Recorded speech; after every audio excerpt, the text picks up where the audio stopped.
ఈరోజు మా పిల్లలు వచ్చి రాగానే మమ్మీ నాకు జ్యూస్ కావాలని అడిగారు. ఎప్పుడు ఫుడ్ తినడానికి ముప్పు తిప్పలు పెట్టే వీళ్ళు నోరు తెరిచి నాకు ఇది కావాలి అని అడిగితే ఇంకా మనం చేయకుండా ఉంటామా? నేను కూడా ఇంకా నిమిషం లేట్ చేయకుండా ఏబిసిడి డ్రింక్ చేసేసానండి. ఏబిసిడి అంటే ఏం లేదు, యాపిల్, బీట్రూట్, క్యారెట్, దానిమ్మకాయని యాడ్ చేసుకోండి. అలానే కొంచెం అంత లెమన్ జ్యూస్ని కూడా యాడ్ చేసుకోండి, టేస్ట్ బాగుంటుంది. షుగర్ ప్లేస్లో నేను హనీని యూస్ చేస్తున్నాను. మీ దగ్గర డేట్స్ ఉంటే డేట్స్ కూడా వేసుకోండి, టేస్ట్ బాగుంటుంది. నా దగ్గర లేవు కాబట్టి వేయట్లేదు. అలానే ఒక 2 కప్స్ ఆఫ్ వాటర్ని వేసుకుని ఫైన్గా గ్రైండ్ చేసుకోవాలి.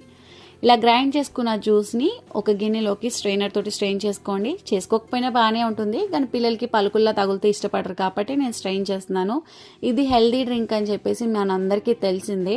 మన స్కిన్కి కానివ్వండి, హెయిర్ గ్రోతింగ్కి చాలా బాగా హెల్ప్ అవుతుంది. డైలీ ఒక గ్లాస్ ఆఫ్ జ్యూస్ చిన్నవాళ్ళు పెద్దవాళ్ళు తీసుకుంటే చాలా హెల్త్ బెనిఫిట్స్ ఉంటాయండి. చూడండి మా పిల్లలు ఎంత ఇష్టంగా తాగుతున్నారో. సానికి ఎలా ఉంది అంటే సూపర్ సూపర్ అని చెప్పి డాన్స్ చేసుకుంటూ మరి తాగుతుంది అనమాట. పిల్లలు చాలా ఎంజాయ్ చేస్తారు. డెఫినెట్గా నచ్చితే లైక్ కొట్టి మన ఛానల్ని ఫాలో అవ్వండి.